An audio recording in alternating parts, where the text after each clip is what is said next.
BJP ಕಾರ್ಯಕರ್ತೆಯನ್ನ ಬಟ್ಟೆ ಬಿಚ್ಚಿ ಥಳಿಸಿದ ಪೊಲೀಸರು ರಾಕ್ಷಸಿಯ ಕೃತ್ಯದ ವಿಡಿಯೋ ಸೋಷಿಯಲ್ ಮೀಡಿಯಾದಲ್ಲಿ ವೈರಲ್ ಆಗಿದೆ.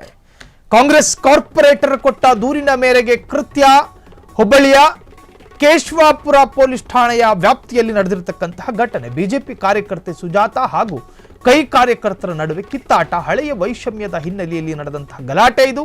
ಸುಜಾತಾ SIR BLOಗಳನ್ನ ಕರೆತಂದು ನಮ್ಮ ನಕಲಿ ಮತದಾರರ ಹೆಸರನ್ನ ಪಟ್ಟಿಯಿಂದ ಡಿಲೀಟ್ ಮಾಡಿಸಿದ್ರು. ಇದೇ ಆರೋಪದ ಮೇಲೆ ಬಿಜೆಪಿ ಕಾಂಗ್ರೆಸ್ ಕಾರ್ಯಕರ್ತರ ಮಧ್ಯೆ ಗಲಾಟೆಯಾಗಿದೆ. ಆದರೆ ಧಾರವಾಡ ಜಿಲ್ಲೆಯ ಪೊಲೀಸ್ ಆಯುಕ್ತರು ರಿಯಾಕ್ಟ್ ಮಾಡಿದ್ದಾರೆ. ನಮ್ಮ ಪೊಲೀಸರು ಈ ರೀತಿಯ ಕೃತ್ಯ ಮಾಡಿಲ್ಲ, ಆ ಮಹಿಳೆಯೇ ಬಟ್ಟೆ ಬಿಚ್ಚಿಕೊಂಡು ನಾಟಕ ಮಾಡಿದ್ದಾರೆ ಎಂದಿದ್ದಾರೆ. ಯಾರು ಏನೇ ಹೇಳಲಿ, ಆರೋಪಗಳು ಯಾವುದೇ ತರಹದಲ್ಲಿರಲಿ, ತಾಯಂದಿರ ಎದೆಯ ಮೇಲೆ ಆವರಿಸಿರುವ ಸೆರಗು ಜಾರಿದ್ರೂ ಕೂಡ ಆತಂಕ ಪಡುವ ಕನ್ನಡಿಗರಿರ್ತಕ್ಕಂತಹ ಕರ್ನಾಟಕದಲ್ಲಿ ಒಂದು ಹೆಣ್ಣು ಮಗಳು, ಆಕೆ ಯಾರೇ ಆಗಿರಲಿ, ಯಾವ ವಿಭಾಗದವರೇ ಆಗಿರಲಿ, ಯಾವ ಸಂಘಟನೆಯವರೇ ಆಗಿರಲಿ, ಯಾವ ಧರ್ಮದವರೇ ಆಗಿರಲಿ, ಯಾವುದೇ ರಾಜಕೀಯ ಪ್ರೇರಿತವಾದ ಮಹಿಳೆನೇ ಆಗಿರಲಿ, ಆ ಹೆಣ್ಣು ಮಗಳ ಬೆನ್ನು ಮತ್ತು ಎದೆಯ ಭಾಗ ಸ್ಪಷ್ಟವಾಗಿ ಕಾಣೋ ಥರ ಆಕೆಯನ್ನ ನಗ್ನಗೊಳಿಸಿ ಹೊಡೆಯುವಂತಹ ಆ ರೀತಿ ಮತ್ತು ಆ ವಿಡಿಯೋ ಇದೆಯಲ್ಲ, ಎಂಥವರ ಕೈಗಳನ್ನು ಕೂಡ ಸಡಿಲ ಮಾಡುತ್ತೆ. ಈ ನನ್ನ ಮಗ ನನ್ನ ಕಣ್ಣಿಗೆ ಬಿದ್ದರೆ ಒಂದು ಎರಡು ಕುಟ್ಬಿಡೋಣ ಅನಿಸ್ಬಿಡುತ್ತೆ. ಅದರರ್ಥ ಇದು ಯಾರನ್ನು ಪ್ರವೋಕ್ ಮಾಡೋದಕ್ಕೆ ಹೇಳ್ತಾ ಇಲ್ಲ. ಆ ತಾಯಿಯನ್ನ ಅರೆನಗ್ನ ಸ್ಥಿತಿಯಲ್ಲಿ ಹೊಡಿತೀರಿ, ನಾಚಿಕೆ ಆಗೋದಿಲ್ವೇನು? ವಿಡಿಯೋ ಮೊಬೈಲ್ ಕ್ಯಾಮರಾವನ್ನು ಆನ್ ಮಾಡ್ಕೊಂಡು ನಿಂತ್ಕೊಂಡಿರೋ ಆ ಮುಟ್ಟಾಳ ಯಾವನವನು? ಆ ತಾಯಿಯ ಪೂರ್ಣ ಭಾಗ ಕಾಣೋ ತರಹದ ವಿಡಿಯೋ ಚಿತ್ರೀಕರಣ, ಕಾಮನ್ ಸೆನ್ಸ್ ಇಲ್ವೇನು? ಹೊಟ್ಟೆಗೆ ಅನ್ನನೇ ತಿನ್ನೋದಲ್ವಾ, ಬೇರೇನು ಅಸಹ್ಯ ಏನು ಸೇವಿಸೋದಿಲ್ವಲ್ಲ? ಆ ತಾಯಿಯನ್ನ ಅರೆನಗ್ನ ಸ್ಥಿತಿಯಲ್ಲಿ ಪೊಲೀಸರು ಅವರು ಹಿಡಿಯುತ್ತಿದ್ರೋ ತಡೀತಿದ್ರೋ ಮತ್ತೊಂದೋ ಮಗದೊಂದೋ ಅದು ಬೇರೆ.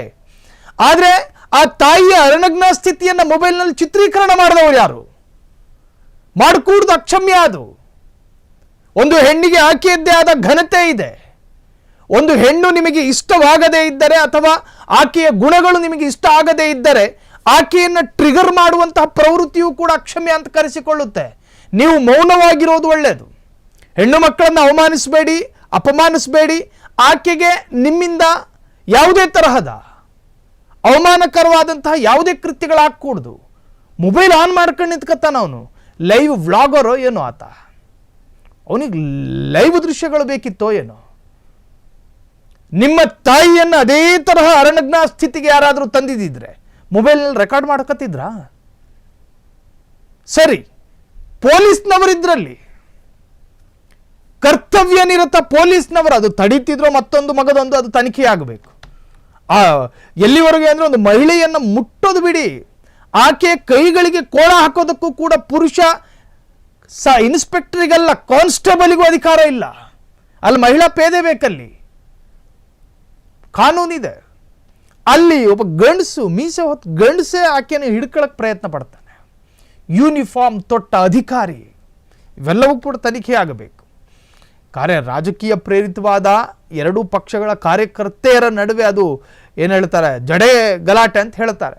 ಅದೇನೇ ಇದ್ರೂ ಕೂಡ ತನಿಖೆ ಆಗಬೇಕು ಅಂತ ಹೇಳಿ ಜನಾಗ್ರಹಗಳು ವ್ಯಕ್ತವಾಗಿದೆ.